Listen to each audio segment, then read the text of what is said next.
Hello दोस्तों, मैं हूं डॉक्टर शिवराज सिंह। स्वागत है आपका मेरे चैनल हिस्ट्री विद सिंह में। दोस्तों, आजकल आप न्यूज़ में, मीडिया में संविधान की जो है लेकर के बड़ा जो है चर्चा गरम है और हल्ला मचा हुआ है ना। आप देख रहे हैं कि कैसे जो है हल्ला उड़ रहा है कि संविधान बदल देंगे, है ना। लेकिन दोस्तों, संविधान बदलना और दूसरा कर देना ये कोई आसान काम नहीं है ना। अगर उसका भाई संशोधन की बात करें तो संशोधन समय समय पे होते रहे हैं और अपने देश में स्वतंत्र न्यायपालिका है और कोई भी जो संशोधन होता है उसमें भी कैटेगरी है। कोई एक मामूली संशोधन होता है और कोई जो है अगर एक बड़ा संशोधन करना है, बड़ा जो है उसमें जो है फेरबदल करना है तो उसमें केंद्र के साथ साथ कई राज्यों की जो विधायिका है वहाँ पे भी वहाँ की जो सरकार है वहाँ पे भी पारित कराना पड़ेगा, है ना। और यहाँ पे उसके बाद भी अगर कुछ ऐसा लगता है कि संविधान की आत्मा या कुछ ऐसा जो है उसमें लेकर के प्रभाव जाएगा तो उसके लिए न्यायपालिका आपने देखा है कि कई सारे जो है जो न्यायपालिका है वो अपना जो न्याय करी है, जो अपने जो है सुझाव दिए हैं, वो हमेशा जो है संविधान को लेकर के सजग है ना। तो आइए अब आप इसको जो है आज की जो वीडियो है संविधान पे ही है। अब आज की वीडियो में आप समझिए कि संविधान का निर्माण कैसे हुआ है ना। संविधान क्या है, कैसे है और कैसे निर्माण हुआ है, ये सारी चीज़ें आज की वीडियो में आप समझेंगे। इसके पहले दोस्तों आपने जो है क्लास ये 12th का अध्याय है, देखिए अध्याय 12 आप पढ़ने वाले हैं, क्लास 12th का है। ठीक, इसके पहले आपने पीछे के अध्याय सब पूरे कंप्लीट कर लिए हैं और कक्षा 6 से 12 तक का अध्याय आज आपका कंप्लीट हो जाएगा। ठीक है, तो इस अध्याय का जो टॉपिक है दोस्तों वो नाम है संविधान का निर्माण, एक नए युग की शुरुआत। ठीक, इस अध्याय का नाम है। तो आइए आज जो है संविधान के बारे में आप अच्छे से समझिए। ठीक, तो देखिए स्टार्टिंग में ही हमें जो है यहाँ पे दिख रहा है भारतीय संविधान 26 जनवरी 1950 को अस्तित्व में आया। ठीक, और यह दुनिया का सबसे लंबा संविधान है। यदि हम अपने देश के आकार और विविधता पर ध्यान दें तो इसकी लंबाई व पेचीदगी को आसानी से समझ सकते हैं। स्वतंत्रता के समय भारत न केवल एक विशाल और विविधतापूर्ण बल्कि गहरे तौर पर बिखरा हुआ देश भी था। ठीक,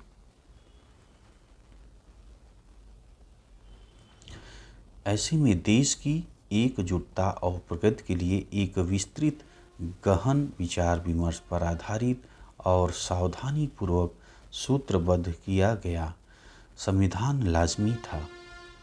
हमारे संविधान ने अतीत और वर्तमान के घावों पर मरहम लगाने और विभिन्न वर्गों, जातियों, समुदायों में बटे भारतीयों को एक साझा राजनीतिक प्रयोग में शामिल करने में मदद दी है।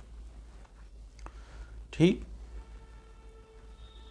दूसरी ओर इस संविधान ने लंबे समय से चली आ रही ऊंच नीच और अधीनता की संस्कृति में लोकतांत्रिक संस्थानों को विकसित करने का भी प्रयास किया है। ठीक, भारत के संविधान को दिसंबर 1946 से नवंबर 1949 के बीच सूत्रबद्ध किया गया। इस दौरान संविधान सभा में इसके मसौदे के एक एक भाग पर लंबी चर्चाएं चली। ठीक, संविधान सभा के कुल 11 सत्र हुए जिनमें 165 दिन की बैठकों में गए। सत्रों के बीच विभिन्न समितियां, उप समितियां मसौदे को सुधारने और संवारने का काम करती थी। राजनीति शास्त्र के पाठ्य पुस्तकों को पढ़ने के बाद आप यह जान चुके होंगे कि भारत का संविधान कैसा है। आप देख चुके हैं कि आज़ादी के बाद इस संविधान की क्या उपयोगिता और सार्थकता है। इस अध्याय में हम संविधान के इतिहास और उसके निर्माण के दौरान हुए गहन परिचर्चा को जानेंगे। यदि संविधान सभा में उठने वाली आवाज़ों को सुनने का प्रयास करें तो हमें उन प्रक्रियाओं का अंदाज़ा लग जाएगा जिसके माध्यम से संविधान को सूत्रबद्ध किया गया। ठीक, और एक नई राष्ट्र की कल्पना साकार हुई। ये देखिए, दिसंबर 1949 में 3 साल तक चली बहस के बाद संविधान पर हस्ताक्षर किए गए। देखिए, संविधान पे हस्ताक्षर करते हुए आपको दिख रहे हैं।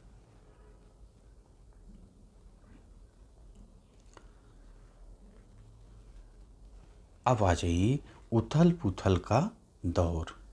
अगला पॉइंट हमें दिख रहा है। संविधान निर्माण से पहले के साल काफ़ी उथल पुथल वाली थी। यह महान आशाओं का क्षण भी था और भीषण मोहभंग भी था। 15 अगस्त 1947 को भारत आज़ाद तो कर दिया गया, किंतु इसके साथ ही इसे विभाजित भी कर दिया गया। लोगों की स्मृति में 1942 का भारत छोड़ो आंदोलन अभी भी जीवित था। ठीक, जो ब्रिटिश राज के खिलाफ संभवतः सबसे व्यापक जन आंदोलन था। विदेशी सहायता से सशस्त्र संघर्ष के जरिए स्वतंत्रता पाने के लिए सुभाष चंद्र बोस द्वारा किए गए प्रयास भी लोगों को बखूबी याद थे। 1946 ईस्वी के बसंत में बम्बई तथा अन्य शहरों में रॉयल इंडियन नेवी, शाही भारतीय नौसेना के सिपाहियों का विद्रोह भी लोगों को बार बार आंदोलित कर रहा था। लोगों की सहानुभूति सिपाहियों के साथ थी। 40 के दशक के आखिरी सालों में देश के विभिन्न भागों में मजदूरों, किसानों के आंदोलन भी हो रहे थे।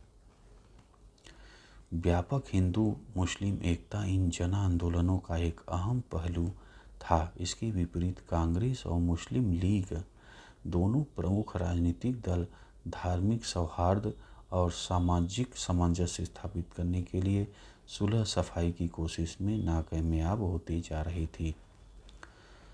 अगस्त 1946 में कलकत्ता में शुरू हुई हिंसा के साथ उत्तरी और पूर्वी भारत में लगभग साल भर तक चलने वाले दंगे फसाद हत्याओं का लंबा सिलसिला शुरू हो गया था। बर्बर हिंसा का बीभत्स नाच भीषण जनसंहार के साथ हुआ।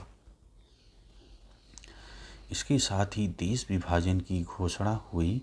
असंख्य लोग एक जगह से दूसरे जगह जाने लगे। अब देखिए, ये जो दोस्तों आप देख रहे हैं विनाश की उथल पुथल छवियाँ संविधान सभा के सदस्यों को लंबे समय तक परेशान करती रही हैं। ये आप देखो, चित्र आप देख रहे हैं ना। आगे आइए। 15 अगस्त 1947 को स्वतंत्रता दिवस पर आनंद और उम्मीद का जो माहौल था वह उस समय के लोगों को कभी नहीं भूलेगा। लेकिन भारत के बहुत सारे मुसलमानों और पाकिस्तान में रहने वाले हिंदुओं व सिखों के लिए यह एक निर्मम चुनाव क्षण था। उनके सामने यह तत्क्षण मृत्यु तथा पीढ़ियों पुरानी जड़ों से उखड़ जाने के बीच चुनाव का क्षण था। करोड़ों शरणार्थी यहाँ से वहाँ जा रहे थे। मुसलमान पूर्वी व पश्चिमी पाकिस्तान की तरफ तो हिंदू और सिख पश्चिमी बंगाल व पूर्वी पंजाब की तरफ बढ़ रहे थे। उनमें से बहुत सारे कभी मंजिल तक नहीं पहुँचे, बीच रास्ते में ही मर गए। तो आप देख रहे हैं कितना जो है दर्दनाक हादसा हुआ है। पार्टीशन जो बंटवारा हुआ है उसके बाद नवजात राष्ट्र के सामने इतनी ही गंभीर एक और समस्या देशी रियासतों को लेकर थी। ब्रिटिश राज के दौरान उपमहाद्वीप का लगभग 1/3 भूभाग ऐसे नवाबों और रजवाड़ों के नियंत्रण में था जो ब्रिटिश ताज की अधीनता स्वीकार कर चुके थे।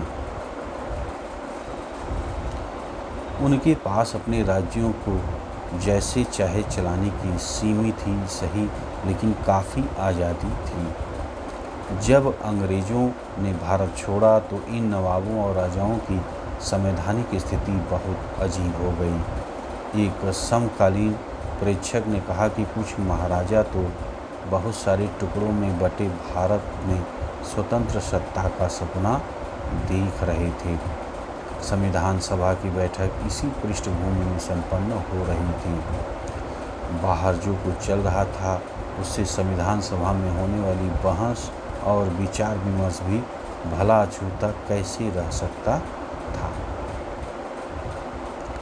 संविधान सभा का गठन। संविधान सभा के सदस्यों का चुनाव सार्वभौमिक मताधिकार के आधार पर नहीं हुआ था। 1945-46 की सर्दियों में भारत के प्रांतों में चुनाव हुए थे। इसके पश्चात प्रांतीय संसदों ने संविधान सभा के सदस्यों को चुना था।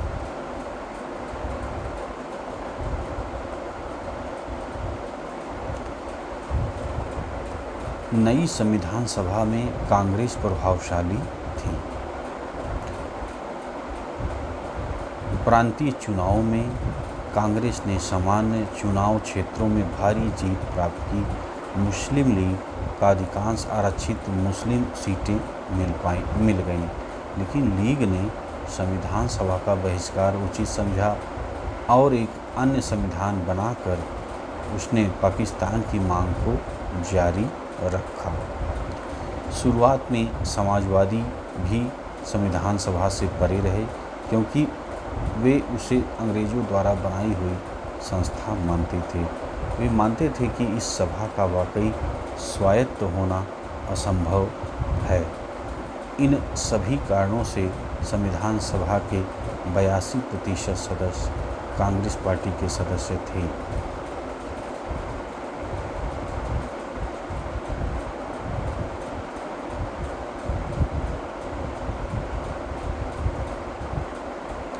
परंतु सभी कांग्रेस सदस्य एकमत नहीं थे। कई निर्णायक मुद्दों पर उनके मत भिन्न हो सकते थे। कई कांग्रेसी समाजवाद से प्रेरित थे तो कई अन्य जमींदारी के हिमायती थे। कुछ सांप्रदायिक दलों के करीब थे, लेकिन कई पक्के धर्मनिरपेक्ष। राष्ट्रीय आंदोलन की वजह से कांग्रेसी वाद विवाद करना, मतभेदों पर बातचीत कर समझौते की खोज करना सीख गए थे। संविधान सभा में भी कांग्रेस सदस्यों को कुछ ऐसा ही रुख अपनाया। संविधान सभा में हुई चर्चाएं जनमत से भी प्रभावित होती थी। जब संविधान सभा में बहस होती थी तो विभिन्न पक्षों की दलीलें अखबारों में भी छपती थी। तमाम प्रस्तावों पर सार्वजनिक रूप से बहस चलती थी। इस तरह प्रेस में होने वाली आलोचना और जवाबी आलोचना से किसी मुद्दे पर बनने वाली सहमति असहमति पर गहरा असर पड़ता था। सामूहिक सहभागिता बनाने के लिए जनता के सुझाव भी आमंत्रित किए जाते थे।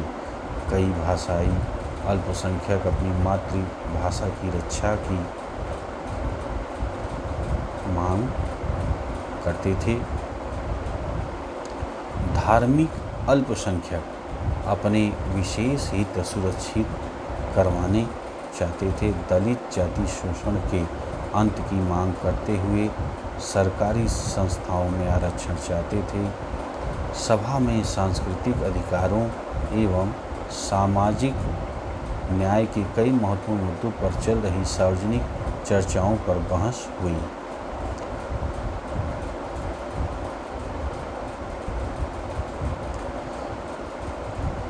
यहाँ पे एक चित्र आप देख रहे हैं।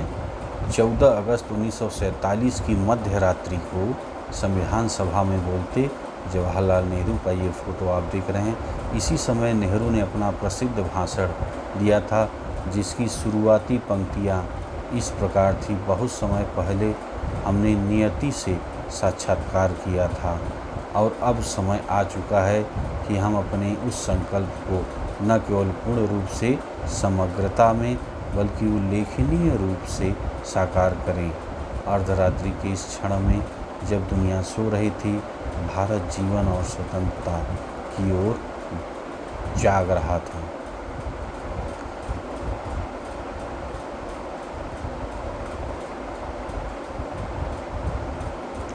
यहाँ पे आप देखिए संविधान सभा का अधिवेशन और सरदार वल्लभ भाई पटेल, ये आप देखिए फ़ोटो यहाँ पे दाएं दूसरे स्थान पर बैठे हैं।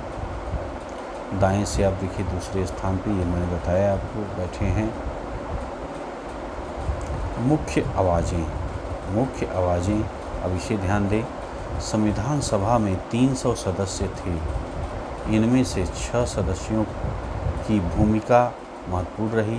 इन 6 में से 3 जवाहरलाल नेहरू, वल्लभ भाई पटेल, राजेंद्र प्रसाद कांग्रेस के सदस्य थे।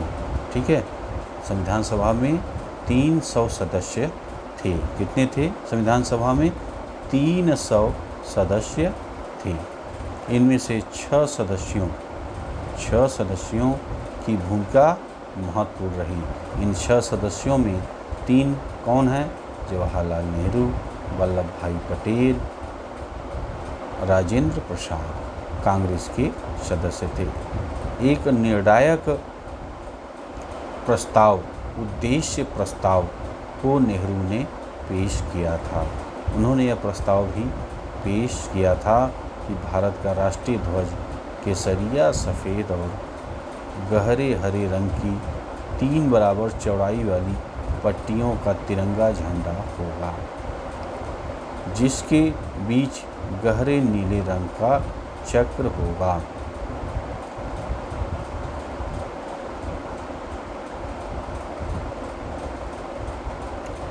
पटेल मुख्य रूप से पर्दे के पीछे कई महत्वपूर्ण काम कर रहे थे। उन्होंने कई रिपोर्टों के प्रारूप लिखने में खास मदद की। कई परस्पर विरोधी विचारों के बीच सहमति पैदा करने में महत्वपूर्ण भूमिका अदा की। राजेंद्र प्रसाद संविधान सभा के अध्यक्ष थे। सभा में चर्चा, रचनात्मक दिशा और सभी सदस्यों को अपनी बात कहने का मौका मिले, यह उनकी जिम्मेदारियां थीं।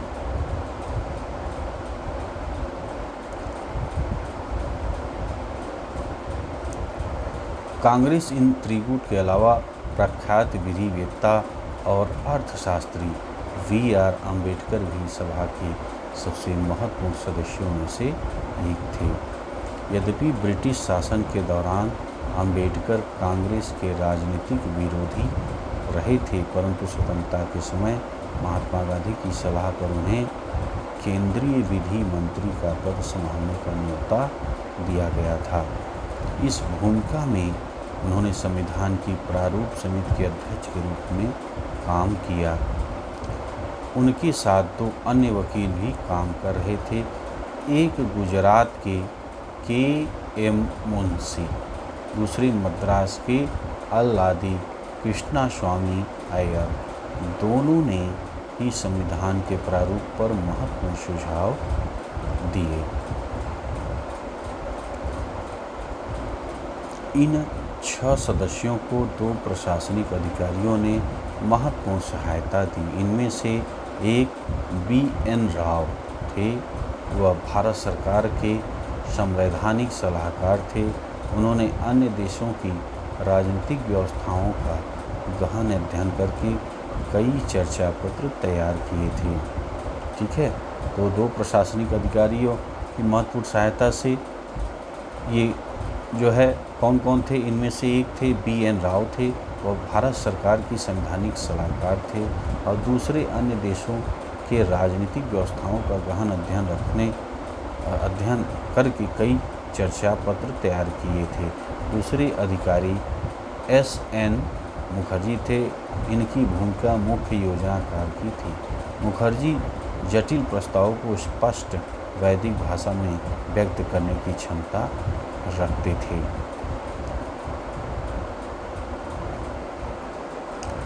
अंबेडकर के पास सभा में संविधान के प्रारूप को पारित करवाने की जिम्मेदारी थी।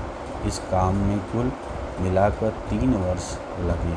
इस दौरान हुई चर्चा के मुद्रित रिकॉर्ड 11 भारी भरकम खंडों में प्रकाशित हुए। यह लंबी मगर दिलचस्प प्रक्रिया थी। संविधान सभा के सदस्यों ने अपने विविध दृष्टिकोण बड़ी सफाई से पेश किए थे। उनकी प्रस्तुतियों में हम भारत के भविष्य से जुड़े कई मुद्दों पर परस्पर विरोधी विचार देख सकते हैं। देश के भावी स्वरूप पर, भारतीय भाषाओं, राष्ट्र को कौन सी राजनीतिक एवं आर्थिक व्यवस्थाएं अपनानी चाहिए, नागरिकों के नैतिक मूल्य कैसे होने चाहिए और कैसे नहीं, इन सभी प्रश्नों पर भी जो है। अब देखिए आगे, ये चित्र आप देख रहे हैं। B R. Ambedkar Hindu code bill पर चर्चा का संचालन कर रहे हैं। ये आप देख रहे हैं फोटो पे।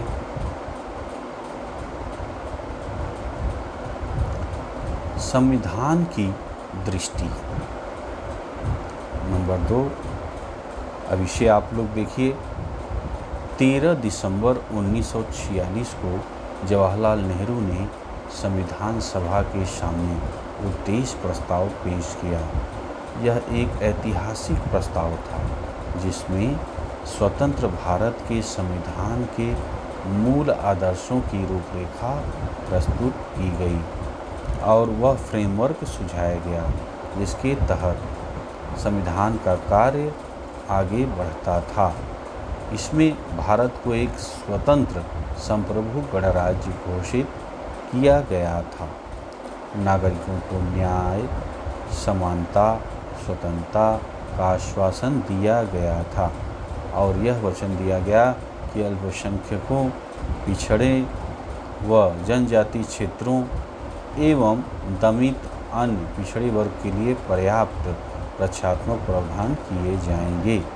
इन उद्देश्य को रेखांकित करते हुए नेहरू ने भारतीय प्रयोग को एक व्यापक ऐतिहासिक संदर्भ में प्रस्तुत किया। इस अवसर पर बोलते हुए उन्होंने कहा कि उनकी नज़र बरबस अतीत में हुए ऐतिहासिक प्रयोगों की ओर जा रही है जिनमें अधिकारों के लिए दस्तावेज तैयार किए गए थे।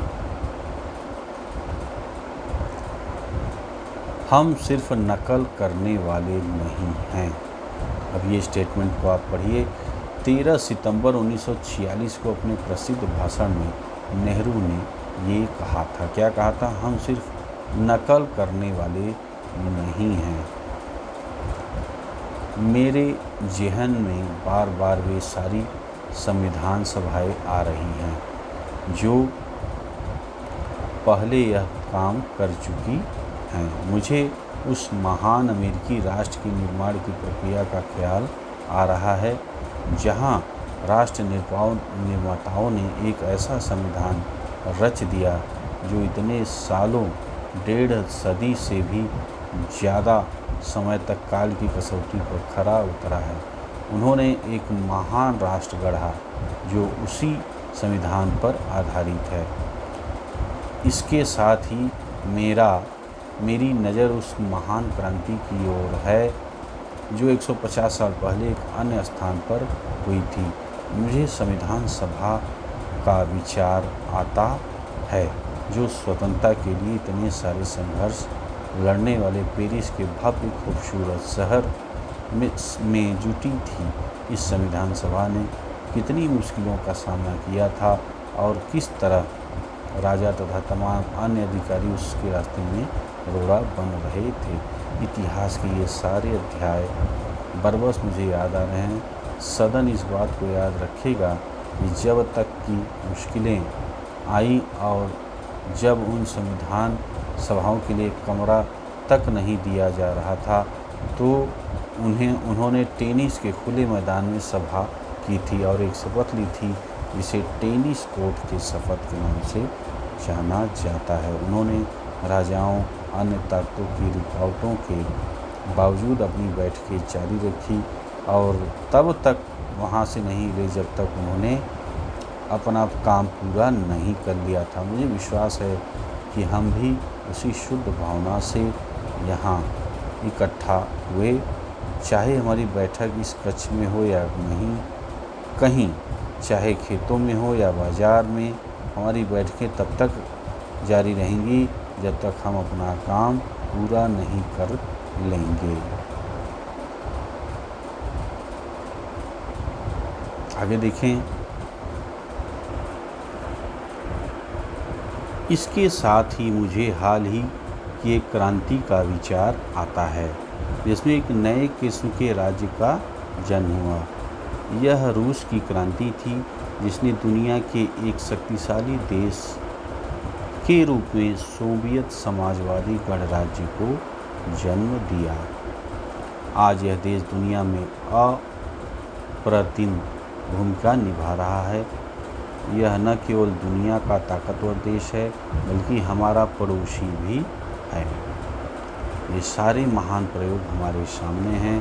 हमें उनकी सफलताओं से सीखना है और उनकी विफलताओं से बचने का प्रयास करना है।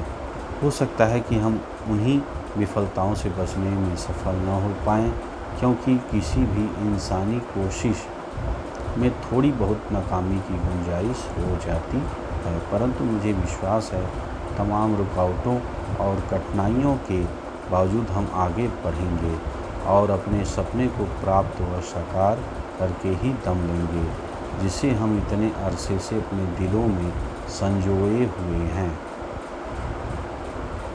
हमने एक स्वतंत्र संप्रभु गणराज्य की स्थापना का दृढ़ और पवित्र संकल्प लिया है। भारत का संप्रभु होना नियत है, इसका स्वतंत्र होना, गणराज्य होना भी स्वाभाविक है।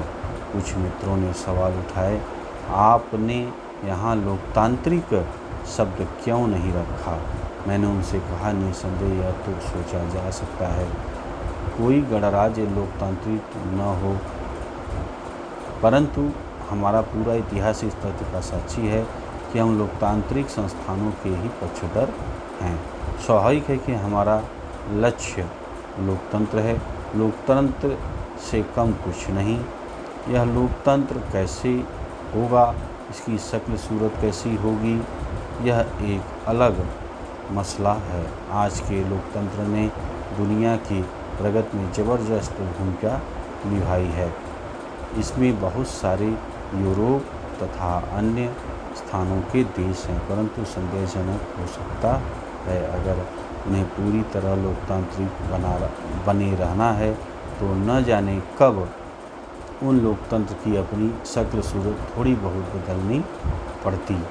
मैं आशा करता हूं कि किसी कथित लोकतांत्रिक देश की एक खास लोकतांत्रिक प्रणाली या किसी विशेष की हम सिर्फ नकल करने वाले नहीं हैं। हो सकता है कि हम उससे बेहतर कुछ रचें।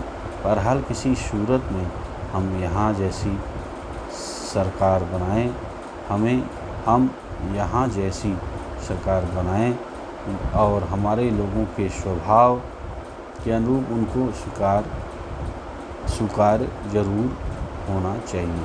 हम लोकतंत्र के हक में हैं, यह सदन के तय करना है। इस पूर्णतम लोकतंत्र का स्वभाव कैसा होगा, सदन इस बात को देख सकता है। यद्यपि इस प्रस्ताव में हमने लोकतांत्रिक शब्द का इस्तेमाल नहीं किया, क्योंकि हमें लगता है कि स्वाभाविक ही है। गणराज्य शब्द में यह शब्द पहले ही निहित होता है, इसलिए अनावश्यक अनुपयोगी शब्दों का प्रयोग नहीं करना चाहते थे। हमने शब्दों के उपयोग में से कहीं ज़्यादा ध्यान दिया है।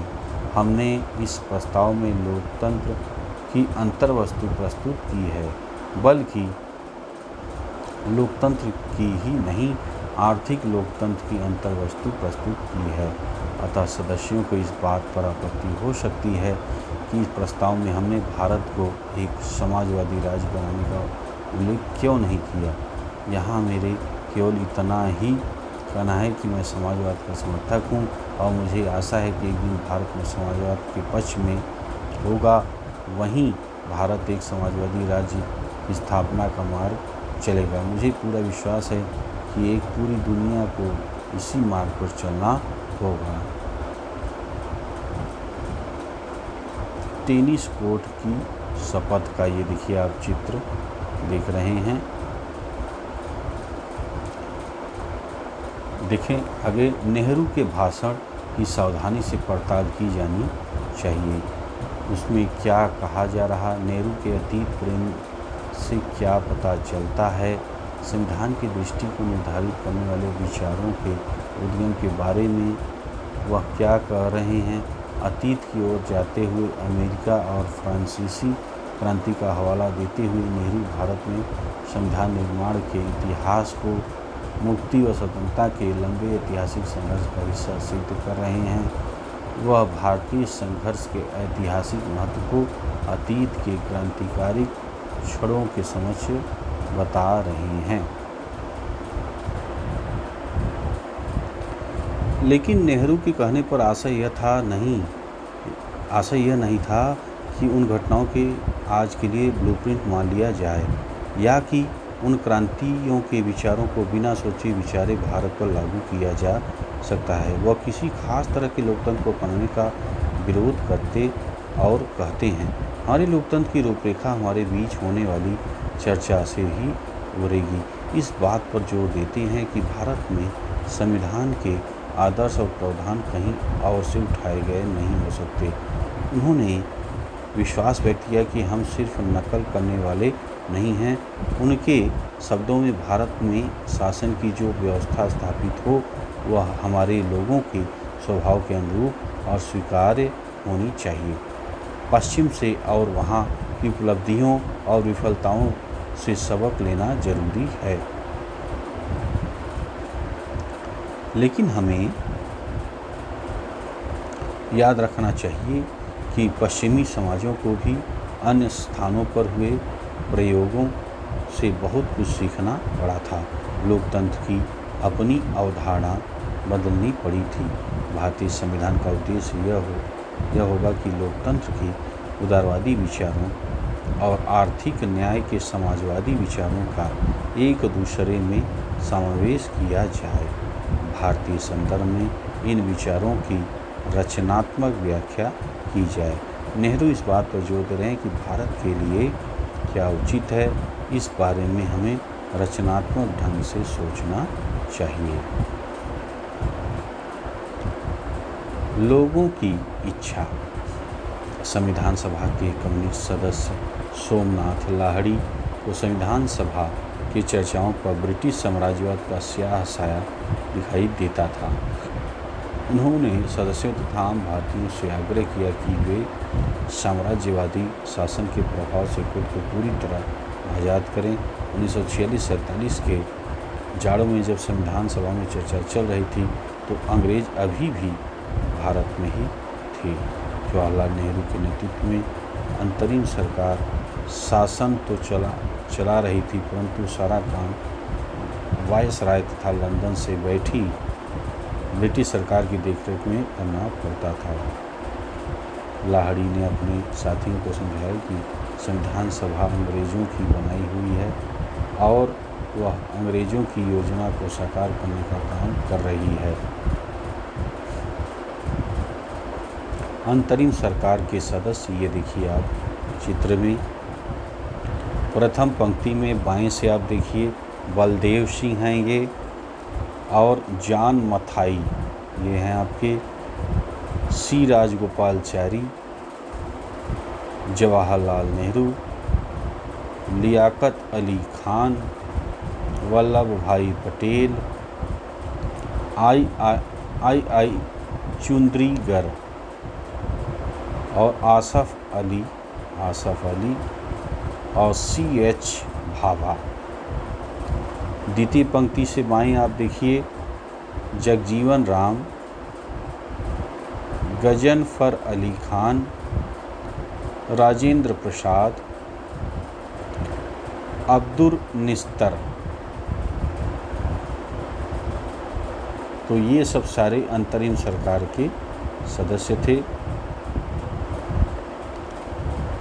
बहुत अच्छा महोदय, साहसिक शब्द, उदात्त शब्द। सोमनाथ लाहिड़ी ने कहा था, महोदय, मैं पंडित नेहरू को इस बात के लिए मुबारकबाद देना चाहता हूँ कि उन्होंने यह कहकर भारतीय जनता की भावनाओं को इतने सटीक शब्दों में व्यक्त किया कि भारत के लोग अंग्रेजों द्वारा थोपी गई किसी चीज़ को स्वीकार नहीं करेंगे। उन्होंने कहा कि इस तरह की ज़बरदस्ती पर असंतोष और आपत्ति व्यक्त की जाए और अगर आवश्यकता हुई तो हम संघर्ष की घाटी में उतरेंगे। बहुत अच्छा महोदय, साहसिक शब्द, उदात्त शब्द। परंतु देखना यह है कि इस चुनौती को आप कैसे और कब साकार करते हैं। महोदय, मसला यह है कि यह ज़बरदस्ती इसी समय की जा रही है। न केवल ब्रिटिश सेना ने भावी संविधान बना दिया है जो अंग्रेज़ों की संतुष्टि पर आश्रित होगा, बल्कि इससे यह भी संकेत मिलता है कि मामूली से मामूली मतभेद के लिए भी आपको संघीय न्यायालय तक दौड़ना होगा। वह इंग्लैंड में जाकर नाचना पड़ेगा या ब्रिटिश प्रधानमंत्री क्लेमेंट एटली द्वारा या किसी के दरवाजे पर दस्तक देनी होगी। केवल यही सच नहीं है कि हम चाहे तो जो भी योजना क्यों न बनाएं, संविधान सभा ब्रिटिश बंदूकों, ब्रिटिश सेना, उनके आर्थिक व वित्तीय शिकंजे के साए में है। इसका मतलब यह निकलता है कि मूल रूप से सत्ता अभी भी अंग्रेज़ों के हाथ में है और सत्ता का प्रश्न बुनियादी तौर पर अभी तय नहीं हुआ है, जिसका अर्थ यह निकलता है कि हमारा भविष्य अभी पूरी तरह से हमारे हाथों में नहीं है। इतना ही नहीं, हाल ही में एटली तथा अन्य लोगों द्वारा किए गए वक्तव्यों पर यह स्पष्ट हो गया। अगर ज़रूरत पड़ी तो विभाजन से भी पीछे नहीं हटेंगे। महोदय, इसका आशय यह है कि इस देश में कोई स्वतंत्रता नहीं है। जैसा कि अभी कुछ दिन पहले सरदार वल्लभ भाई पटेल ने कहा कि हमारे पास केवल आपस में लड़ने की स्वतंत्रता है।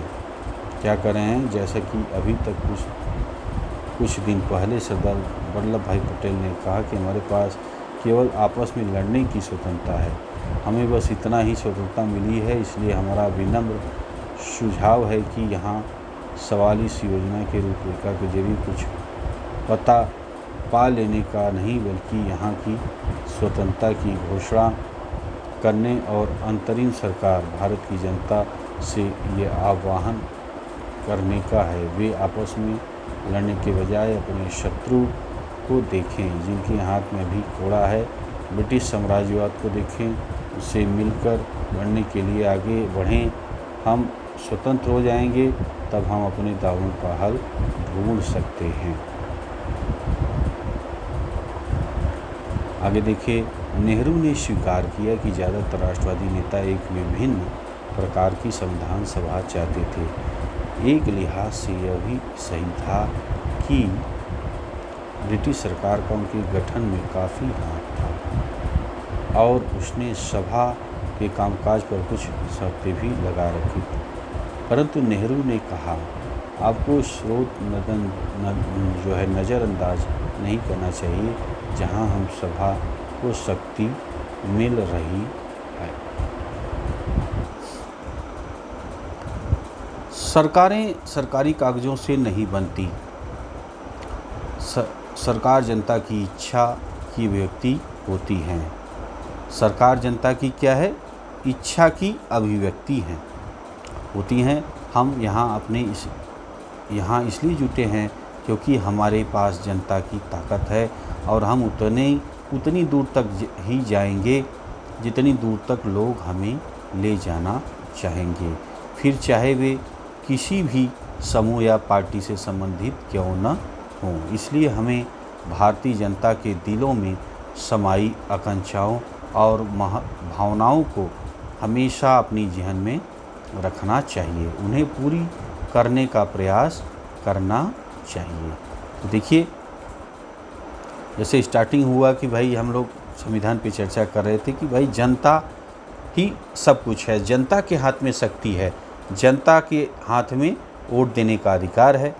ठीक है, तो वोट भी पड़ने वाला है, भाई वोटिंग हो रही है, तो आप लोग अपने स्वतंत्र हो के अपने देश के निर्माण में अपना पूरा सहयोग करें। ठीक है, और वोट देने आप जो है ज़रूर जाएं, है ना। वोट आपको देना है और मताधिकार का प्रयोग आपको करना है। संविधान सभा उन लोगों की आकांक्षाओं की अभिव्यक्ति का साधन मानी जा रही थी। ठीक है, संविधान सभा उन लोगों की आकांक्षाओं की अभिव्यक्ति का साधन मानी जा रही थी जिन्होंने स्वतंत्रता के आंदोलन में हिस्सा लिया था। ठीक, लोकतंत्र, समानता, न्याय जैसे आदर्श 19वीं सदी से भारत में सामाजिक संघर्षों के साथ गहरे तौर पर जुड़ चुके थे। जब 19वीं शताब्दी में समाज सुधारकों ने बाल विवाह का विरोध किया और विधवा विवाह का समर्थन किया, तो वे सामाजिक न्याय का ही अलख जगा रहे थे। जब विवेकानंद ने हिंदू धर्म में सुधार के लिए मुहिम चलाई, तो वह धर्मों को और ज़्यादा न्यायसंगत बनाने का प्रयास कर रहे थे। जब महाराष्ट्र में ज्योतिबा फूले ने दलित जातियों की पीड़ा का सवाल उठाया या कम्युनिस्टों और सोशलिस्टों ने मजदूरों और किसानों को एकजुट किया, तो वे भी आर्थिक और सामाजिक न्याय के लिए ही जूझ रहे थे। एक दमनकारी और अवैध सरकार के खिलाफ राष्ट्रीय आंदोलन अपरिहार्य रूप से लोकतंत्र, न्याय का, नागरिकों के अधिकारों और समानता का संघर्ष भी था। यहाँ पे आप फोटो देख रहे हैं, एडविन मॉन्टेग्यू, ये देखिए बाएं हैं, और ने ही 1919 के मॉन्टेग्यू चेम्सफोर्ड सुधार की रूपरेखा तैयार की, जिनके जरिए प्रांतीय विधायकों में सीमित प्रतिनिधित्व की व्यवस्था लागू हुई थी। अब देखिए, आ जाइए, जैसे जैसे प्रतिनिधित्व की मांग बढ़ी, अंग्रेज़ों को चरणबद्ध ढंग से संवैधानिक सुधार करने पड़े। प्रांतीय सरकारों में भारतीयों की हिस्सेदारी बढ़ाने के लिए कई नए कानून 1919, 1909, 1919 और 1935 जो है पारित किए गए। ठीक है, ये आपके पारित किए गए तीनों।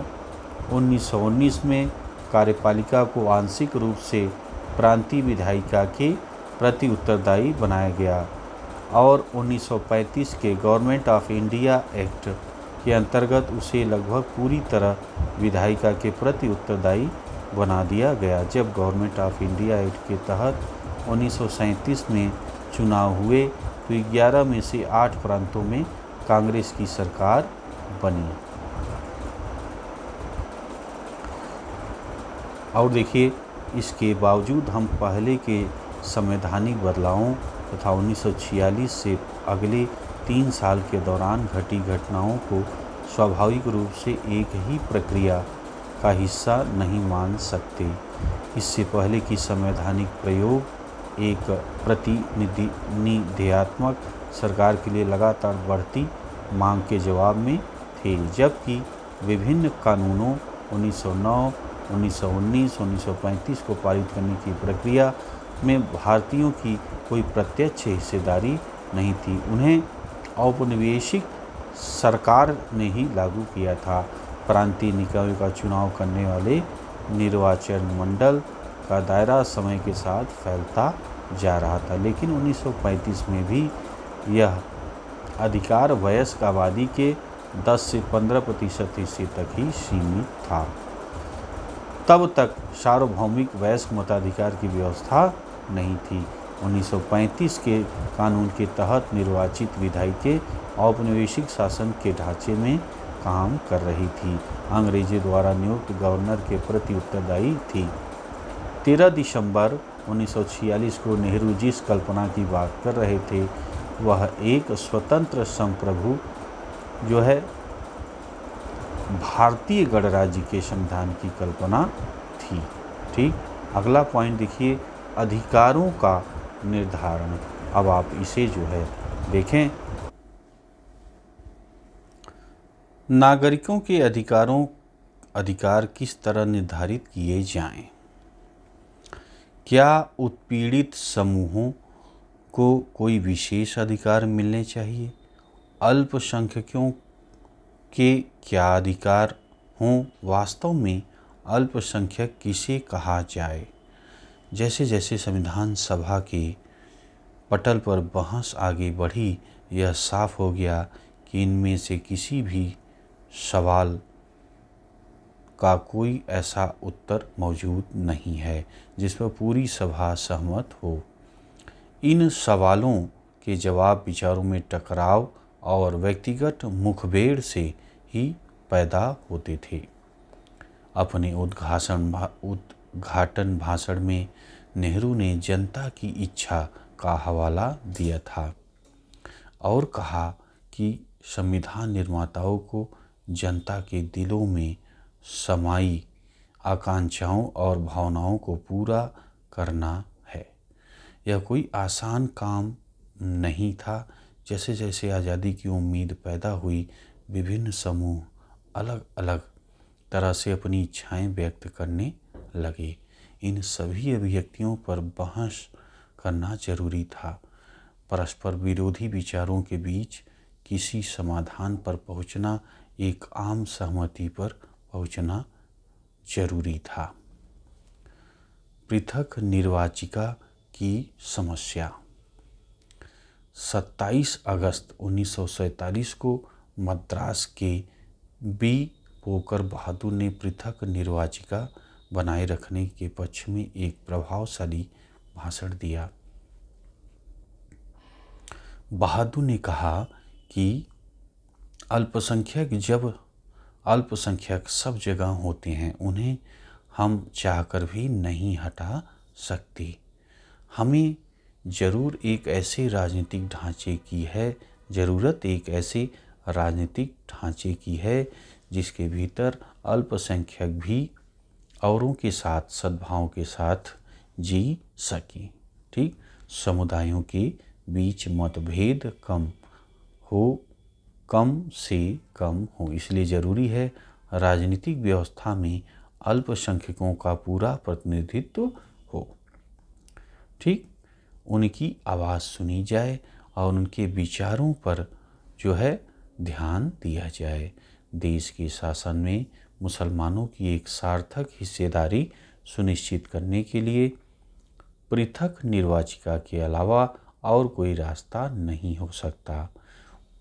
बहादुर को लगता था कि मुसलमानों की ज़रूरतों को गैर मुसलमान अच्छी तरह नहीं समझ सकते, न ही अन्य समुदायों के लोग मुसलमानों का कोई सही प्रतिनिधि चुन सकते हैं। पृथक निर्वाचिका की हिमायत के लिए दिए गए बयान से ज़्यादातर राष्ट्रवादी भड़क गए। इसके बाद जो गर्मागर्म बहस चली उसमें इस मांग के खिलाफ तरह तरह के तर्क दिए गए। ज़्यादातर राष्ट्रवादियों को लग रहा था कि पृथक निर्वाचिका की व्यवस्था लोगों को बांटने के लिए अंग्रेज़ों की चाल थी। आर.वी. धुलेकर ने बहादुर को संबोधित करते हुए कहा, अंग्रेज़ों ने संरक्षण के नाम पर अपना खेल खेला। इसकी आड़ में उन्होंने तुम्हें अल्पसंख्यकों जो है तुम्हें फुसला लिया है। ठीक है, जब इस आदत को छोड़ दो, अब कोई तुम्हें बहकाने वाला नहीं है। विभाजन के कारण राष्ट्रवादी नेता पृथक निर्वाचिका के प्रस्ताव पर और भड़कने लगे थे। उन्हें निरंतर गृहयुद्ध, दंगों और हिंसा की आशंका दिखाई देती थी। सरदार पटेल ने कहा कि पृथक निर्वाचिका एक ऐसा विष है जो हमारे देश की पूरी राजनीति में समा चुका है। उनकी राय में एक ऐसी मांग थी जिसने एक समुदाय को दूसरे समुदाय से भिड़ा दिया, राष्ट्र के टुकड़े कर दिए, रक्तपात को जन्म दिया, देश के विभाजन का कारण बनी। पटेल ने कहा, क्या तुम इस देश में शांति चाहते हो?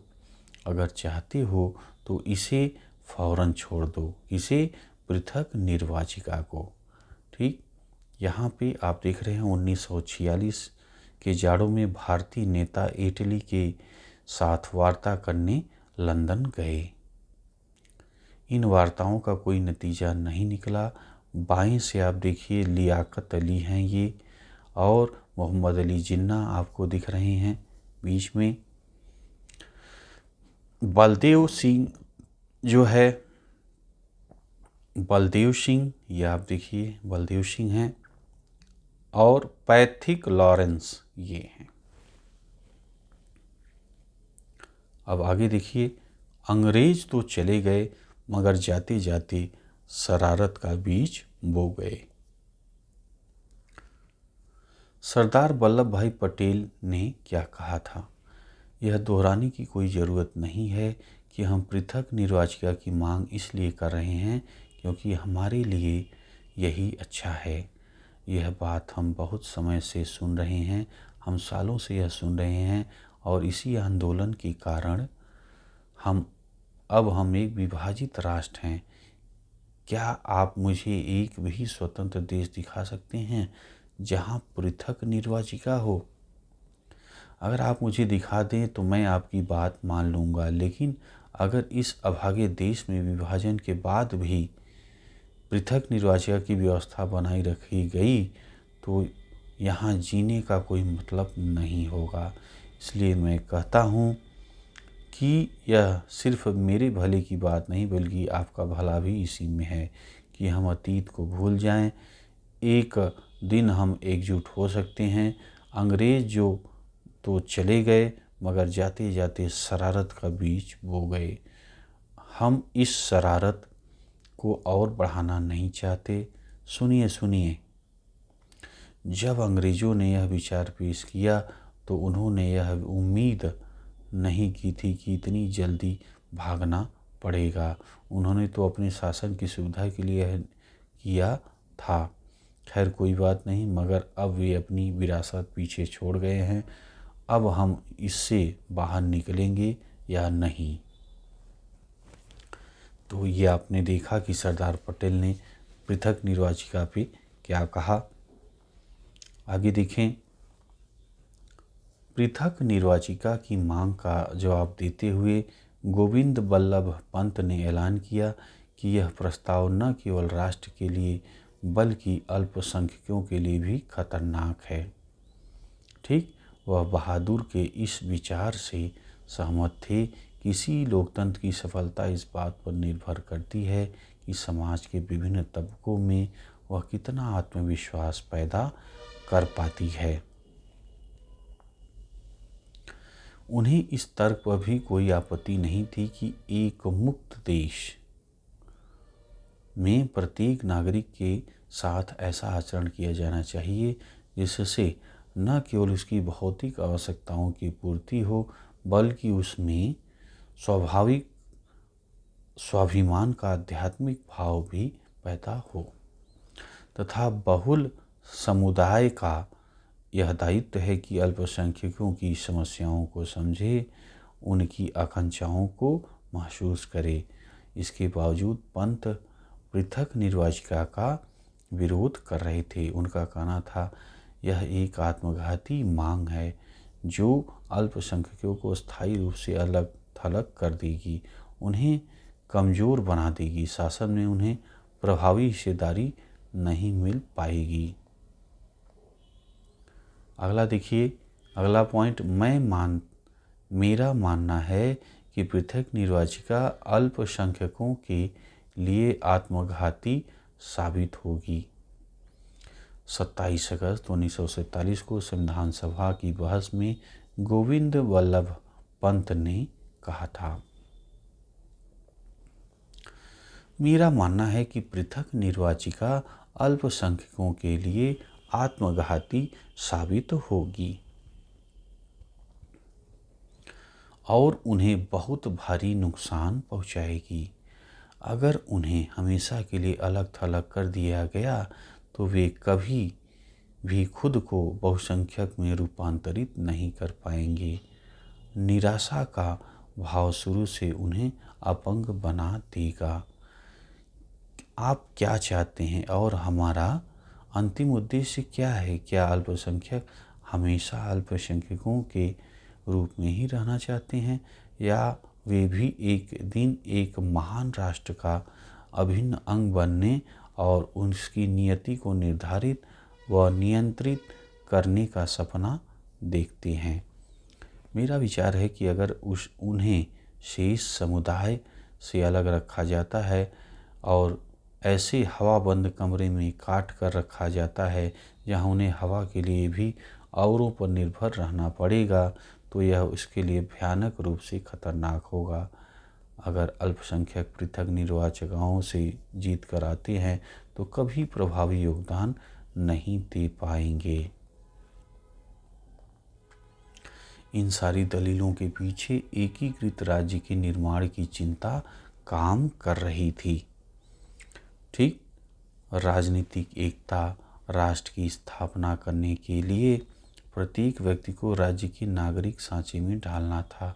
हर समूह को राष्ट्र के भीतर समाहित किया जाना था। संविधान नागरिकों को अधिकार देगा, परंतु नागरिकों को भी राज्य के प्रति अपनी निष्ठा का वचन देना होगा। समुदायों को सांस्कृतिक इकाइयों के रूप में मान्यता दी जा सकती थी। उन्हें सांस्कृतिक अधिकारों का आश्वासन दिया जा सकता था, मगर राजनीतिक रूप से सभी समुदायों के सदस्यों को राज्य के सामान्य सदस्यों के रूप में काम करना था, अन्यथा उनकी निष्ठाएं विभाजित होती। पंत ने कहा कि हमारे भीतर यह आत्मघाती और अपमानजनक आदत बनी हुई है कि हम कभी नागरिकों के रूप में नहीं सोचते बल्कि समुदाय के रूप में सोच पाते हैं। हमें याद रखना चाहिए कि महत्व केवल नागरिक का होता है। सामाजिक पिरामिड का आधार भी उसकी चोटी भी नागरिक ही होता है। जब सामुदायिक अधिकारों का महत्व रेखांकित किया जा रहा था, उस समय भी बहुत सारे राष्ट्रवादियों में यह भय सिर उठाने लगा कि इससे निष्ठाएं खंडित होंगी, एक शक्तिशाली राष्ट्र और शक्तिशाली राज्य की स्थापना नहीं हो पाएगी। सारे मुसलमान भी पृथक निर्वाचिका की मांग के समर्थन में नहीं थे। उदाहरण के लिए बेगम एजाज रसूल को लगता था कि पृथक निर्वाचिका आत्मघाती साबित होगी, क्योंकि इससे अल्पसंख्यक बहुसंख्यकों से कट जाएंगे। 1949 ईस्वी तक संविधान सभा के ज़्यादातर सदस्य इस बात पर सहमत हो गए थे कि पृथक निर्वाचिका का प्रस्ताव अल्पसंख्यकों के हितों के खिलाफ जाता है। इसकी बजाय मुसलमानों को लोकतांत्रिक प्रक्रिया में सक्रिय भूमिका निभानी चाहिए ताकि राजनीतिक व्यवस्था में उनको एक निर्णायक आवाज़ मिल सके। यहाँ पे खंडित निष्ठा के लिए कोई जगह नहीं। अब इसे आप देखिए, गोविंद बल्लभ पंत ने निष्ठावान नागरिक बनने के लिए लोगों को समुदाय और खुद को बीच में रख कर सोचने की आदत छोड़नी होगी। क्या कर रहे हैं गोविंद बल्लभ पंत ने? क्या कहा? ने कहा कि निष्ठावान नागरिक बनने के लिए लोगों को समुदाय और खुद को बीच में रख कर सोचने की आदत छोड़नी होगी।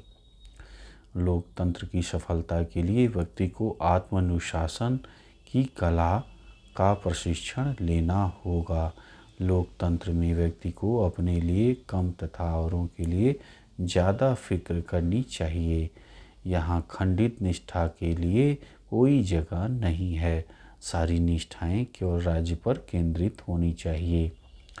यदि किसी लोकतंत्र में आप प्रतिस्पर्धी निष्ठाएं रख देते हैं या ऐसी व्यवस्था खड़ी कर देते हैं जिससे कि कोई व्यक्ति या समूह अपने अपव्यय या अंकुश लगाने के बजाय बृहत्तर या अन्य हितों की जरा भी परवाह नहीं करता, तो ऐसे लोकतंत्र का डूबना निश्चित है।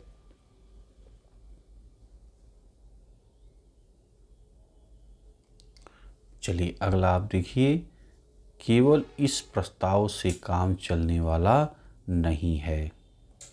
उद्देश्य प्रस्ताव का स्वागत करते हुए किसान आंदोलन के नेता और समाजवादी विचारों वाले NG रंगा ने आह्वान किया कि अल्पसंख्यक शब्द की व्याख्या आर्थिक स्तर पर की जानी चाहिए।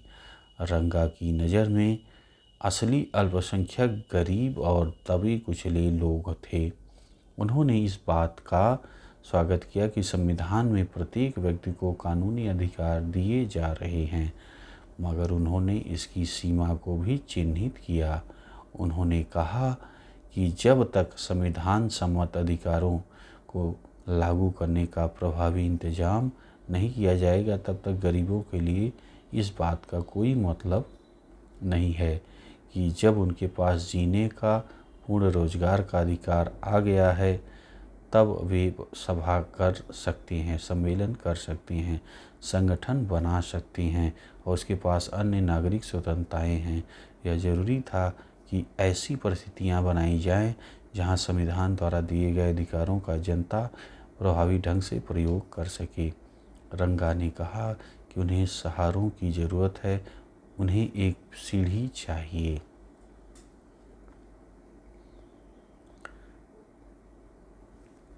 जी नहीं, असली अल्पसंख्यक इस देश की जनता। आइए इसे देखें। जवाहरलाल नेहरू द्वारा प्रस्तुत किए गए उद्देश्य प्रस्ताव का स्वागत करते हुए NG रंगा ने कहा था, महोदय, अल्पसंख्यकों के बारे में बहुत बातें हो रही हैं। असली अल्पसंख्यक कौन है? तथाकथित पाकिस्तानी प्रांतों में रहने वाले हिंदू, सिख, यहाँ तक कि मुसलमान भी अल्पसंख्यक नहीं हैं। जी नहीं, असली अल्पसंख्यक तो इस देश की जनता है। यह जनता इतनी दबी कुचली और इतनी उत्पीड़ित है कि अब अभी तक साधारण नागरिक के अधिकारों का लाभ भी नहीं उठा पा रही। स्थिति क्या है?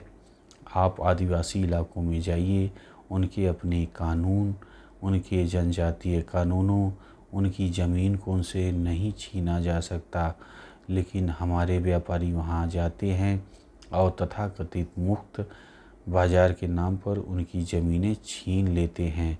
भले ही कानून ज़मीन की इस बेदखली के खिलाफ हो, व्यापारी इन आदिवासियों को तरह तरह के बंधनों में जकड़कर गुलाम बना लेते हैं और पीढ़ी दर पीढ़ी दास्ता के दर्क में ढकेल देते हैं। आइए अब आम गांव वालों की देख लेते हैं। वहाँ सूदखोर पैसा ले कर जाता है और गांव वालों को अपनी जेब में डाल लेता है। वहाँ ज़मींदार है और मालगुजार वो अन्य लोग हैं जो इन गरीब देहातियों का शोषण करते हैं। इन लोगों में मूलभूत शिक्षा तक नहीं है। असली अल्पसंख्यक यहाँ के लोग हैं जिन्हें सुरक्षा का आश्वासन मिलना चाहिए। उन्हें आवश्यक सुरक्षा प्रदान करने के लिए केवल इस प्रस्ताव से काम चलने वाला नहीं है। रंगा ने आम जनता और संविधान सभा में इसके प्रतिनिधित्व का दावा करने वालों के बीच मौजूद विशाल खाई और ध्यान आकर्षित कराया। उन्होंने पूछा, हम किसका प्रतिनिधित्व कर रहे हैं? अपने देश की आम जनता का, और उसके बावजूद इसमें ज़्यादातर लोग उस जनता का हिस्सा नहीं। हम उनके हैं, उनके लिए काम करना चाहते हैं, लेकिन जनता खुद संविधान तक नहीं पहुंच पा रही है। इसमें कुछ समय लग सकता है, तब तक हम यहाँ उनके ट्रस्टी हैं, उनके हिमायती हैं और उनके पक्ष में आवाज़ उठाने का भरसक प्रयास कर रही हैं।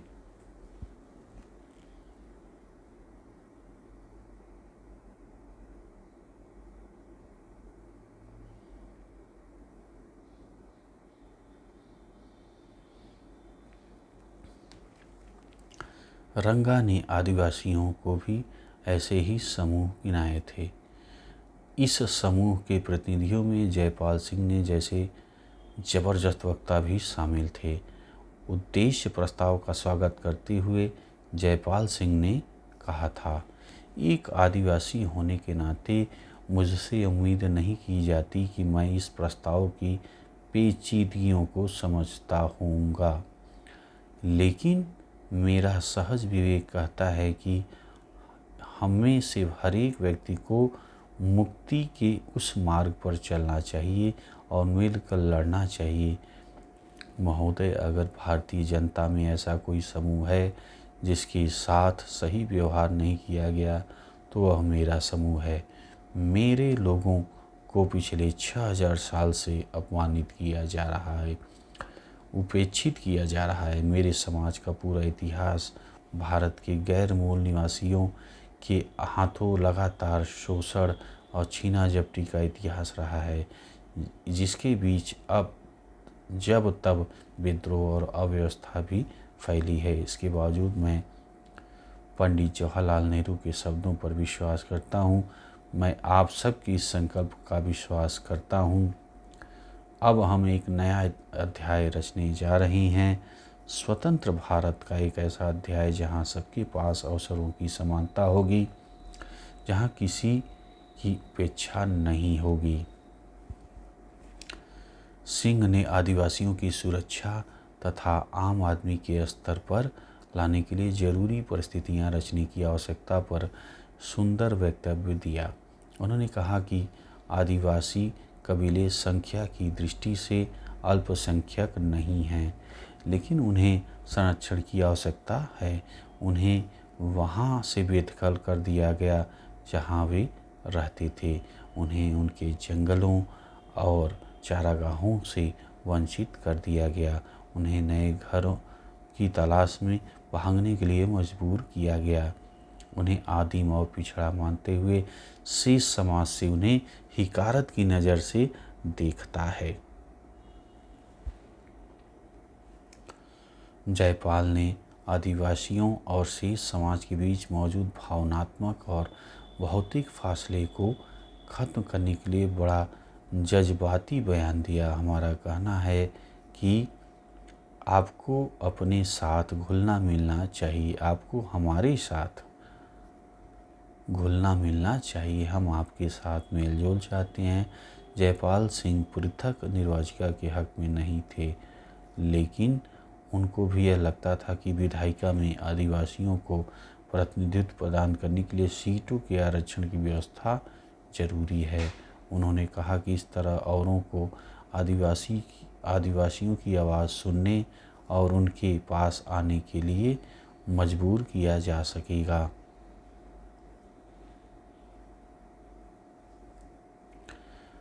हमें हजारों साल तक दबाया गया। संविधान में दमित जातियों के अधिकारों को किस तरह परिभाषित किया जाए। राष्ट्रीय आंदोलनों के दौरान अंबेडकर ने दमित जातियों के लिए पृथक निर्वाचिकाओं की मांग की थी, जिसका महात्मा गांधी ने यह कहते हुए विरोध किया था कि ऐसा करने से ये समुदाय स्थायी रूप से शेष समाज से कट जाएंगे। संविधान सभा इस विवाद को कैसे हल कर सकती थी? दमित जातियों को किस तरह की सुरक्षा दी जा सकती थी? दमित जातियों के कुछ सदस्यों का कहना था कि अस्पृश्यों अछूतों की समस्या को केवल संरक्षण और बचाव के जरिए हल नहीं किया जा सकता। उनकी अपंगता के पीछे जाति विभाजित समाज के सामाजिक कायदे कानूनों, नैतिक मूल्य मान्यताओं का हाथ है। समाज ने उनकी सेवाओं और श्रम का इस्तेमाल किया है, परंतु उन्हें सामाजिक तौर पर खुद से दूर रखा है। अन्य जातियों के लोग उनके साथ घुलने मिलने से कतराते हैं। उनके साथ खाना नहीं खाते और उन्हें मंदिरों में नहीं जाने दिया जाता। मद्रास के सदस्य जे नागप्पा ने कहा कि हम सदा कष्ट उठाते रहे हैं, पर हम अब और कष्ट उठाने को तैयार नहीं। हमें अपनी जिम्मेदारियों का एहसास हो गया है। हमें मालूम है कि अपनी बात कैसे मनवानी है। नागप्पा ने कहा कि संख्या की दृष्टि से हरिजन अल्पसंख्यक नहीं हैं। ठीक, आबादी में उनका हिस्सा 20 से 25% है। उनकी पीड़ा का कारण यह है कि उन्हें बाकायदा समाज व राजनीति के हाशिए पर रखा गया है। इसका कारण उनकी संख्यात्मक महत्वहीनता नहीं है। उनके पास न तो शिक्षा तक पहुंच थी और न ही शासन की हिस्सेदारी। सवर्ण बहुमत वाली संविधान सभा को संबोधित करते हुए मध्य प्रांत के श्री के जे खांडेलकर ने कहा था, हमें हजारों साल तक दबाया गया, इस हद तक दबाया गया कि हमारे दिमाग, हमारी देह काम नहीं करती और अब हमारा हृदय भी भावशून्य हो चुका है। न ही हम आगे बढ़ने लायक रह गए हैं। यही हमारी स्थिति है। बंटवारे की हिंसा के बाद अंबेडकर ने पृथक निर्वाचिका की मांग छोड़ दी। बंटवारे की हिंसा के बाद अंबेडकर तक ने पृथक निर्वाचिका की मांग छोड़ दी। संविधान सभा ने अंततः यह सुझाव दिया कि अस्पृश्यता का उन्मूलन किया जाए, हिंदू मंदिरों को सभी जातियों के लिए खोल दिया जाए और निचली जातियों को विधायिकाओं और सरकारी नौकरियों में आरक्षण दिया जाए। बहुत सारे लोगों का मानना था कि इससे भी सारी समस्याएं हल नहीं हो पाएंगी। सामाजिक भेदभाव को केवल संवैधानिक कानून पारित करने से खत्म नहीं किया जा सकता। समाज की सोच में बदलाव लाना होगा, परंतु लोकतांत्रिक जनता ने इन प्रावधानों का स्वागत किया। हम अपनी सामाजिक अक्षमताओं को हटाना चाहते हैं। मद्रास की दक्षारायणी वेलायुधान की दलील थी, हमें सब तरह की सुरक्षाएं नहीं चाहिए।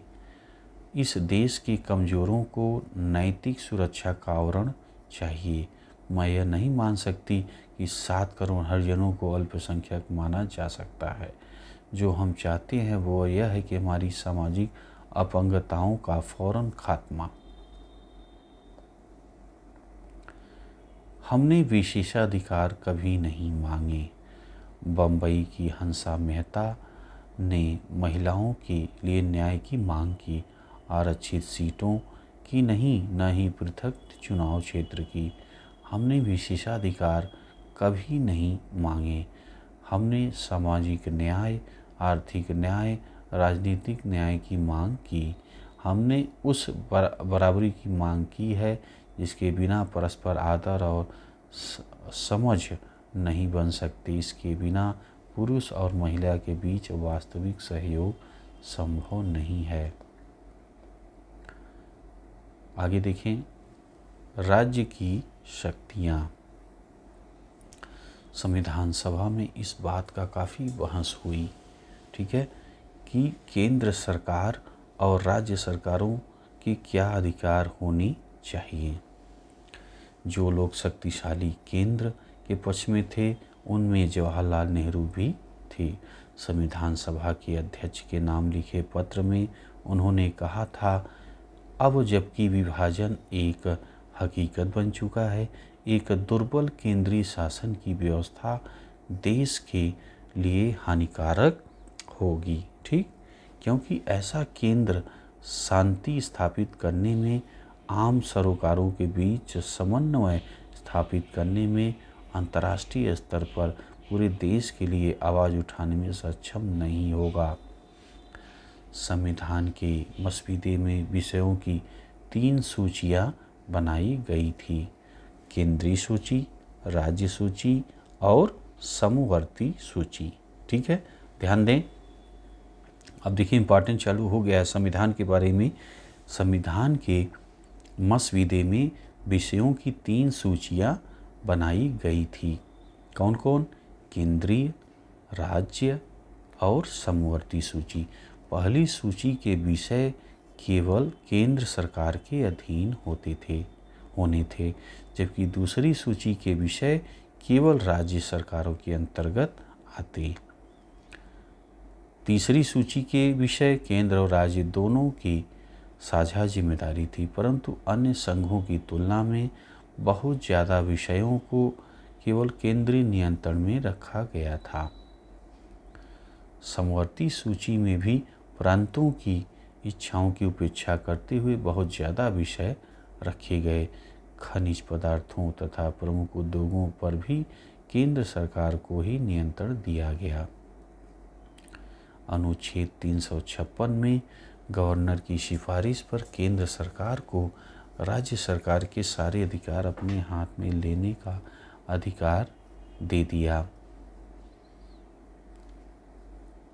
संविधान में राजकोषीय संघवाद की भी एक जटिल व्यवस्था बनाई गई। कुछ करों जैसे सीमा शुल्क, कंपनी कर से होने वाली सारी आय केंद्र सरकार के पास रखी गई। कुछ अन्य मामलों में जैसे आयकर, आबकारी शुल्क में होने वाली आय राज्य और केंद्र सरकारों के बीच बांट दी गई। ठीक, क्या हो रहा है अब? कुछ करों जैसे सीमा शुल्क, कंपनी कर से होने वाली सारी आय केंद्र सरकार के पास रखी गई। कुछ अन्य मामलों में जैसे आयकर और आबकारी शुल्क में होने वाली आय राज्य और केंद्र सरकारों के बीच बांट दी गई।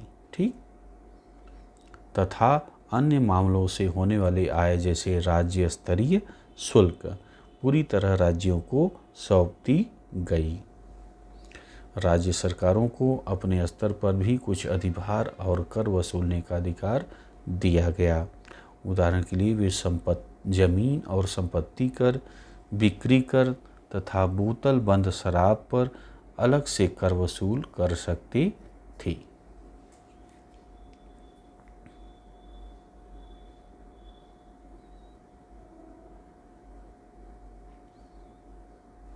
अब देखिए, केंद्र बिखर जाएगा। अगला पॉइंट ध्यान दें। राज्यों के अधिकारों की सबसे शक्तिशाली हिमायत मद्रास के सदस्य के संतनम ने पेश की। उन्होंने कहा कि न केवल राज्यों को बल्कि केंद्र को मजबूत बनाने के लिए भी शक्तियों का पुनः वितरण जरूरी है। यह दलील एक जिद सी बन गई कि तमाम शक्तियां केंद्र को सौंप देने से वह मजबूत हो जाएगा। संतनम ने कहा कि वह गलतफहमी है। अगर केंद्र के पास ज़रूरत से ज़्यादा जिम्मेदारी होगी तो वह प्रभावी ढंग से काम नहीं कर पाएगा। उसके कुछ दायित्वों में कमी करने से और उन्हें राज्यों को सौंप देने से केंद्र ज़्यादा मजबूत हो सकता है। जहाँ तक राज्यों का सवाल है, संतनम का मानना था कि शक्तियों का मौजूदा वितरण उनको पंगु बना देगा। राजकोषीय प्रावधान प्रांतों को खोखला कर देगा, क्योंकि भू राजस्व के अलावा ज़्यादातर कर केंद्र सरकार के अधिकार में दे दिए गए हैं। यदि पैसा ही नहीं होगा तो राज्यों में विकास परियोजनाएं कैसे चलेंगी? मैं ऐसा संविधान नहीं चाहता जिसमें इकाई को आकर केंद्र से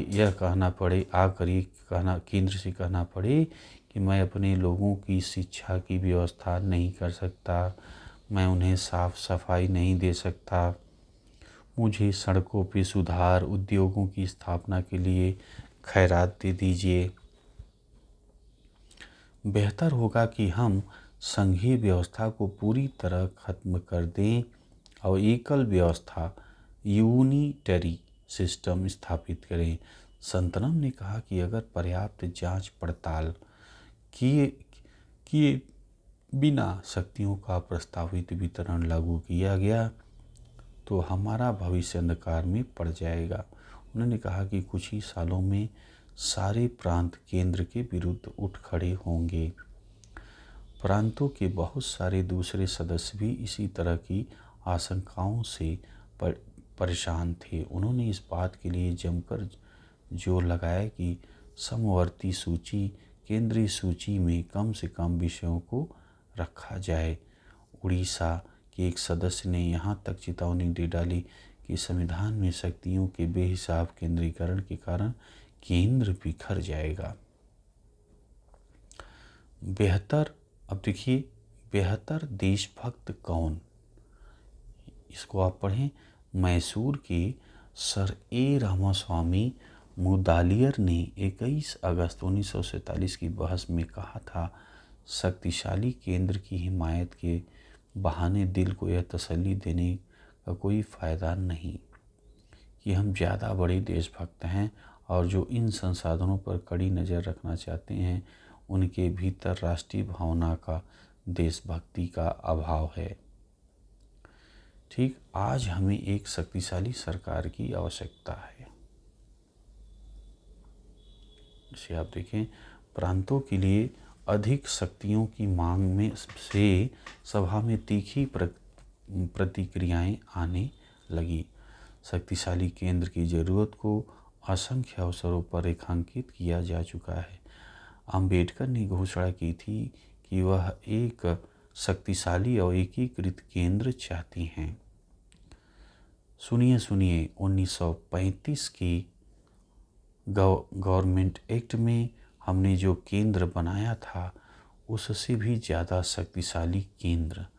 सड़कों पर हो रही जिस हिंसा के कारण देश टुकड़े टुकड़े हो रहा था उसका हवाला देते हुए बहुत सारे सदस्यों ने बार बार यह कहा कि केंद्र की शक्तियों में भारी इजाफा होना चाहिए ताकि सांप्रदायिक हिंसा को रोक सके।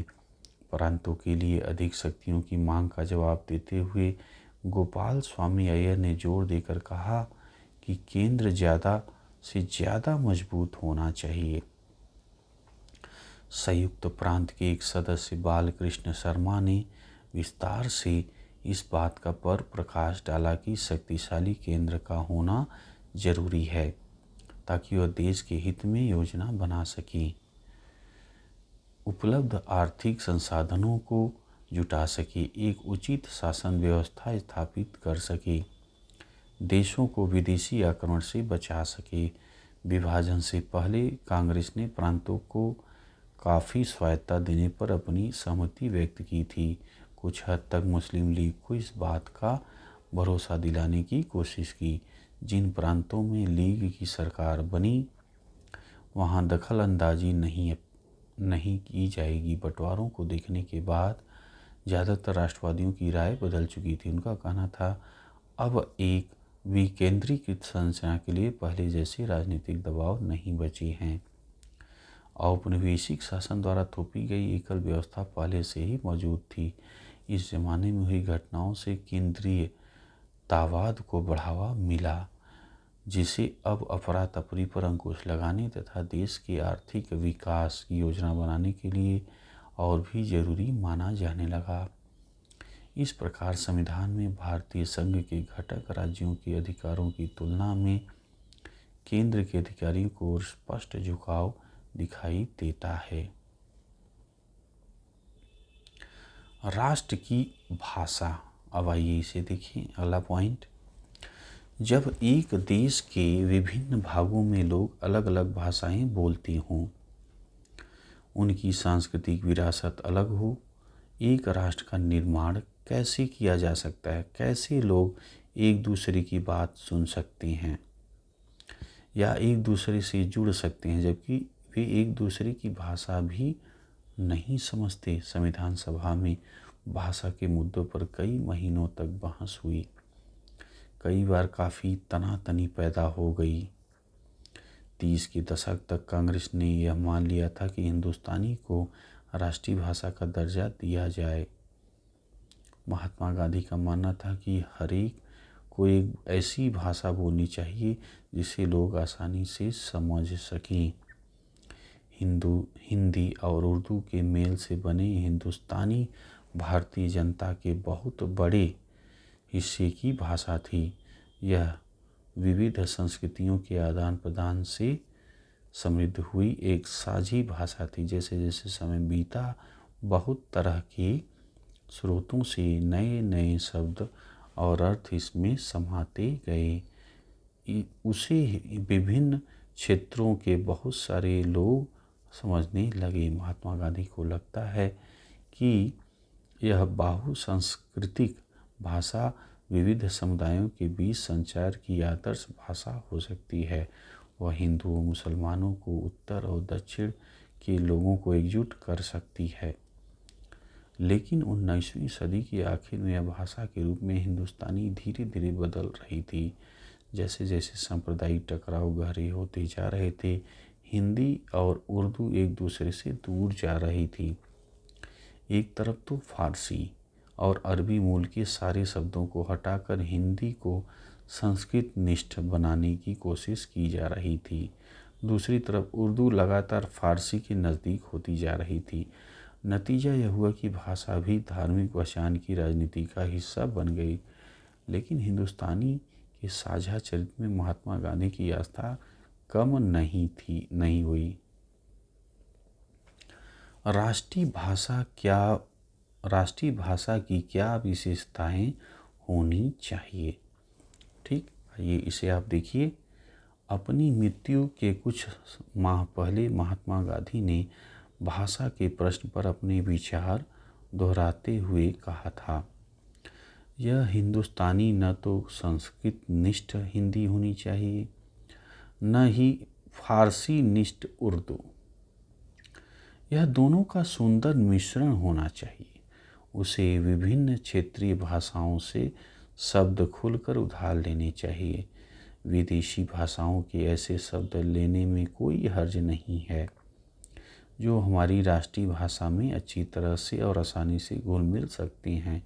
इस प्रकार हमारी राष्ट्रीय भाषा एक समृद्ध और शक्तिशाली भाषा होनी चाहिए जो मानवीय विचारों और भावनाओं के पूरे समुच्चय को अभिव्यक्ति दे सकें। खुद को हिंदी या उर्दू में बांध लेना देशभक्ति की भावना या समझदारी के विरुद्ध एक अपराध होगा।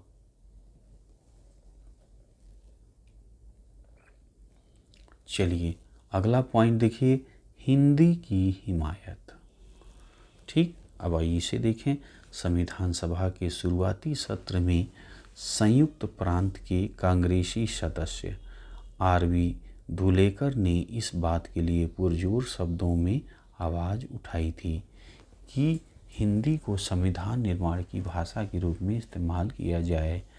जब किसी ने कहा कि सभा के सभी सदस्य हिंदी नहीं समझते, तो धुलेकर ने पलटकर कहा कि इस सदन में जो लोग भारत का संविधान रचने बैठे हैं और हिंदुस्तानी नहीं जानते, इस सभा की सदस्यता के पात्र नहीं हैं।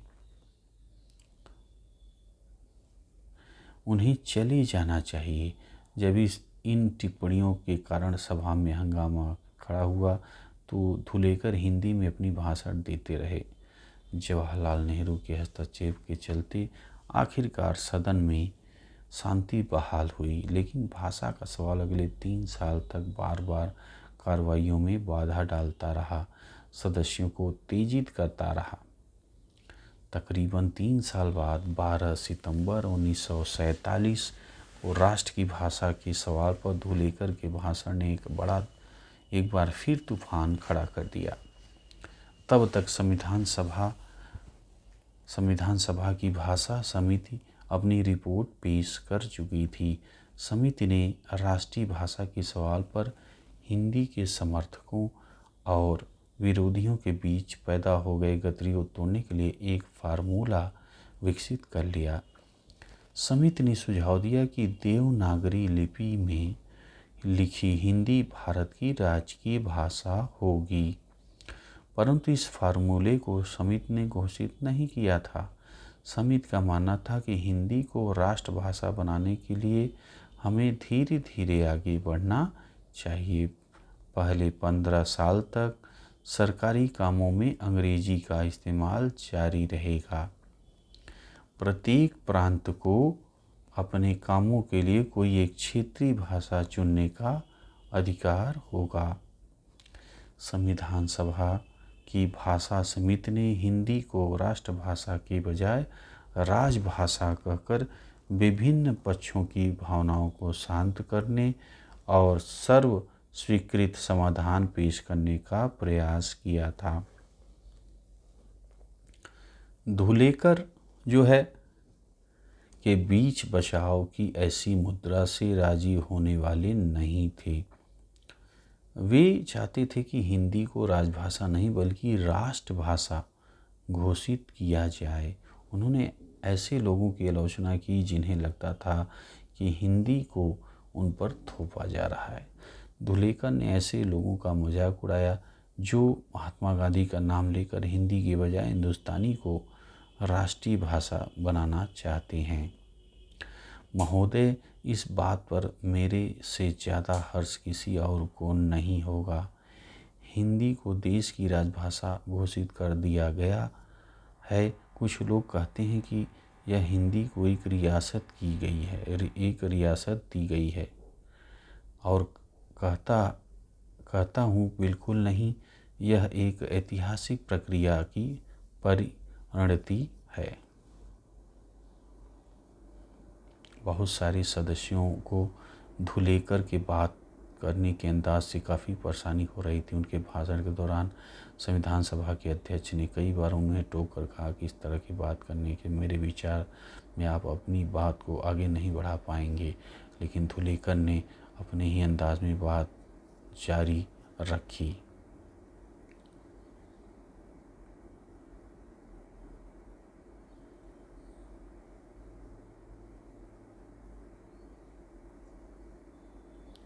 अब देखिए अगला पॉइंट है वर्चस्व का भय।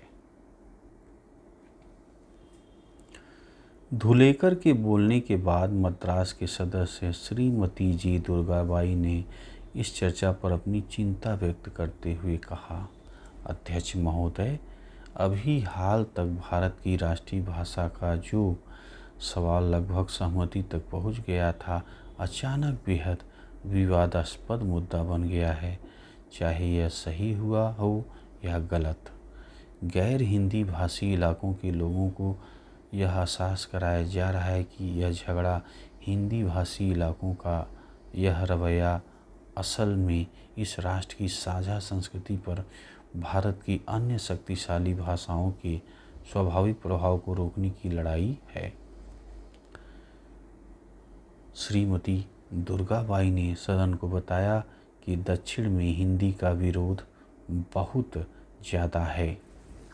विरोधियों का यह मानना संभव नहीं है कि हिंदी के लिए हो रहा यह प्रचार प्रांतीय भाषाओं की जड़ें खोदने का प्रयास है। ठीक, इसके बावजूद बहुत सारे अन्य सदस्यों के साथ साथ उन्होंने भी महात्मा गांधी के आह्वान का पालन किया, दक्षिण में हिंदी का प्रचार जारी रखा, विरोध का सामना किया, हिंदी के स्कूल खोले, कक्षाएं चलाई। अब इस सब का यह नतीजा निकलता है। दुर्गाबाई ने पूछा, सदी के शुरुआती सालों में हमने जिस उत्साह से हिंदी को अपनाया था, मैंने उसके विरुद्ध यह आक्रामकता देखकर सकते में हूँ। दुर्गाबाई हिंदुस्तानी को जनता की भाषा स्वीकार कर चुकी थी, मगर अब उस भाषा को बदला जा रहा है। उर्दू तथा अन्य क्षेत्रीय भाषाओं के शब्दों को उससे निकाला जा रहा है था। उनका मानना था कि हिंदुस्तानी के समावेशी और साझा स्वरूप को कमज़ोर करने वाले किसी भी कदम से विभिन्न भाषाई समूहों के बीच बेचैनी और भय पैदा होना निश्चित है। जैसे जैसे चर्चा तीखी होती गई, बहुत सारे सदस्यों ने परस्पर समायोजन व सम्मान की भावना का आह्वान किया। बम्बई के एक सदस्य श्री शंकर राव देव ने कहा कि कांग्रेसी तथा महात्मा गांधी का अनुयायी होने के नाते वे हिंदुस्तानी को राष्ट्र की भाषा के रूप में स्वीकार कर चुके हैं, परंतु उन्होंने चेतावनी देते हुए कहा, अगर आप हिंदी के लिए दिल से समर्थन चाहते हैं तो आपको ऐसा कोई कदम नहीं उठाना चाहिए जिससे भीतर संदेह पैदा हो और मेरी आशंकाओं को बल मिले। मद्रास के श्री टी.ए. रामलिंगन चेट्टियार ने इस बात पर बल दिया कि कुछ भी किया जाए एहतियात के साथ किया जाए। यदि आक्रामक होकर काम किया गया तो हिंदी का कोई भला नहीं हो पाएगा। चाहे लोग के भय निराधार हों, वो लोग उनको शांत किया जाना चाहिए, वरना लोगों की गहरी कड़वाहट रह जाएगी। उन्होंने कहा, जब हम साथ रहना चाहते हैं, एक एकीकृत राष्ट्र की स्थापना करना चाहते हैं, तो परस्पर समायोजन होना चाहिए और लोगों पर चीज़ें थोपने का सवाल नहीं उठना चाहिए। अब आइए निष्कर्षतः देख लें इस अध्याय को। भारतीय संविधान गहन विवादों और परिचर्चाओं से गुजरते हुए बना। ठीक, उसके कई प्रावधान लेन देन की प्रक्रिया के जरिए बनाए गए थे। क्लियर है? उन पर सहमति तब बन पाई जब सदस्यों ने दो विरोधी विचारों के बीच की जमीन तैयार कर ली। परंतु संविधान के एक केंद्रीय अभिलक्षण पर काफ़ी हद तक सहमति थी। यह सहमति प्रत्येक वयस्क भारतीयों को मताधिकार देने पर थी। अब क्या आपने देखा, परंतु संविधान के केंद्रीय अभिलक्षण का काफ़ी हद तक सहमति थी। यह सहमति प्रत्येक वयस्क भारतीयों को मताधिकार देने पर थी। क्लियर है? इसके पीछे खास किस्म का भरोसा था जिसके पूर्व उदाहरण अन्य देश के इतिहास में नहीं थे। दूसरे लोकतंत्र के पूर्ण वयस्क मताधिकार धीरे धीरे कई चरणों से गुजरते हुए लोगों को मिला। संयुक्त राज्य अमेरिका, यूनाइटेड किंगडम जैसे देशों में शुरू में मताधिकार केवल संपत्ति रखने वाले पुरुषों को ही दिया गया। ठीक, फिर पढ़े लिखे पुरुषों को इस विशेष वर्ग में शामिल किया गया। लंबे व कटु संघर्षों के बाद श्रमिक और किसान वर्ग के पुरुषों को मताधिकार मिल पाया। ऐसा अधिकार पाने के लिए महिलाओं को और भी लंबा संघर्ष करना पड़ा। हमारी संविधान का दूसरा महत्वपूर्ण अभिलक्षण या था धर्मनिरपेक्षता पर बल। ठीक, संविधान की प्रस्तावना में धर्मनिरपेक्षता के गुण तो नहीं पाए गए थे, परंतु संविधान व समाज को चलाने के लिए भारतीय संदर्भों में उनके मुख्य अभिलक्षणों का जिक्र आदर्श रूप में किया गया था। ऐसा मूल अधिकारों की श्रृंखला की रचने के जरिए किया गया। विशेषकर धार्मिक स्वतंत्रता अनुच्छेद 25 से 28, सांस्कृतिक एवं शैक्षिक अधिकार अनुच्छेद 29-30 एवं समानता के अधिकार अनुच्छेद 14, 16, 17 राज्य ने सभी धर्मों के प्रति समान व्यवहार की गारंटी दी और उन्हें हितैषी संस्थाएं बनाए रखने का अधिकार भी दिया। राज्य ने अपने आप को विभिन्न धार्मिक समुदायों से दूर रखने की कोशिश की। अपने स्कूलों व कॉलेजों में अनिवार्य धार्मिक शिक्षा पर रोक लगा दी। ठीक है?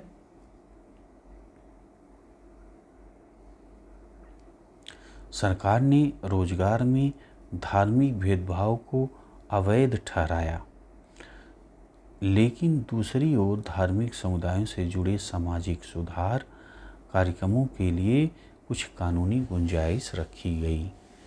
इसी वजह से अस्पृश्यता पर कानूनी रोक लग पाई और इसी कारण से व्यक्तिगत एवं पारिवारिक कानूनों में परिवर्तन हो पाया। भारतीय राजनीतिक धर्मनिरपेक्षता में राज्य व धर्म के बीच पूर्ण विच्छेद नहीं रहा। हमने दोनों के बीच एक विवेकपूर्ण फासला बनाने की कोशिश की है। संविधान सभा के विवादों से हमें यह समझ आती है कि संविधान के निर्माण में कैसी कैसी विरोधी आवाज़ें उठी, कैसी कैसी मांगें की गई। ये चर्चाएं हमें उन आदर्शों और सिद्धांतों के बारे में बताती हैं जिनका जिक्र संविधान के निर्माताओं ने किया। परंतु इन विवादों को समझने में हमें याद रखना चाहिए कि आदर्शों को विशेष संदर्भों के मुताबिक बदला गया। इसके अलावा ऐसा भी हुआ, सभा के कुछ सदस्यों ने 3 वर्षों में हुई चर्चाओं के साथ अपने विचार ही बदल डाले। कुछ सदस्यों ने दूसरों के तर्कों के प्रकाश में अपनी समझ बदली और खुले दिमाग से काम किया। कुछ अन्य सदस्यों ने आपस की घटनाओं को देखते हुए अपने विचार बदल डाले। संविधान सौंपते हुए B.R. अम्बेडकर और राजेंद्र प्रसाद एक दूसरे को बधाई देते हुए, ये देखिए B.R. अम्बेडकर और राजेंद्र प्रसाद एक दूसरे को बधाई देते हुए संविधान सौंपते हुए। ठीक, अब आ जाइए काल रेखा को आप देख लें। काल रेखा, समय रेखा को आप देख लें। 1945 का समय है। 26 जुलाई ब्रिटेन में लेबर पार्टी की सरकार सत्ता में आती है। दिसंबर जनवरी भारत में आम चुनाव। 1946 का समय में आप देख लीजिए इम्पॉर्टेंट टाइम को, इम्पॉर्टेंट जो डेट हैं। 16 मई को क्या हुआ है, कैबिनेट मिशन अपनी संवैधानिक योजना की घोषणा करती है। 16 जून को मुस्लिम लीग कैबिनेट मिशन की संवैधानिक योजना पर स्वीकृति देती है। 16 जून कैबिनेट मिशन केंद्र में अंतरिम सरकार के गठन का प्रस्ताव पेश करता है। 16 अगस्त मुस्लिम लीग द्वारा प्रत्यक्ष कार्रवाई दिवस का ऐलान। 2 सितंबर कांग्रेस अंतरिम सरकार का गठन करती है जिसमें नेहरू को उपराष्ट्रपति बनाया जाता है। 13 अक्टूबर मुस्लिम लीग अंतरिम सरकार में शामिल होने का फैसला लेती है। 3 से 6 दिसंबर ब्रिटिश प्रधानमंत्री इटली कुछ भारतीय नेताओं से मिलते हैं। इन वार्ताओं का कोई नतीजा नहीं निकलता।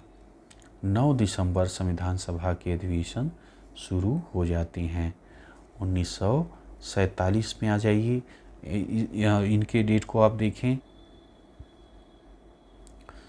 29 जनवरी को क्या हुआ है, मुस्लिम लीग संविधान सभा को भंग करने की मांग करती है। 16 जुलाई को अंतरिम सरकार की आखिरी बैठक। 11 अगस्त जिन्ना को पाकिस्तान की संविधान सभा का अध्यक्ष निर्वाचित किया जाता है। 14 अगस्त पाकिस्तान की स्वतंत्रता, कराची में जश्न 14 अगस्त को होता है।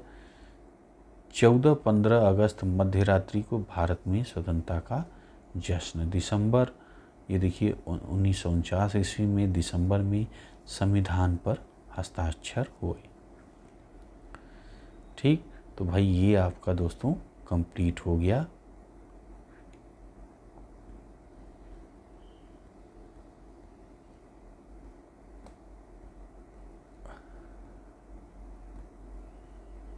ये लीजिए, आज आपने पढ़ा अध्याय 12 क्लास 12th का एनसीईआरटी जो है बुक का हिस्ट्री, आपने अंतिम अध्याय पढ़ लिया। संविधान का निर्माण, एक नए युग की शुरुआत। ठीक है, तो ये दोस्तों आपका कंप्लीट हो गया है। दोस्तों कैसा लगा जो है वीडियो, कमेंट में बताइएगा। अच्छा लगा है यार तो लाइक करिएगा, शेयर करिएगा। कोई सुझाव होगा तो आप जो है बताइएगा। मिलते हैं आपसे अगली वीडियो में। वीडियो आपने देखा इसके लिए आपका बहुत बहुत धन्यवाद।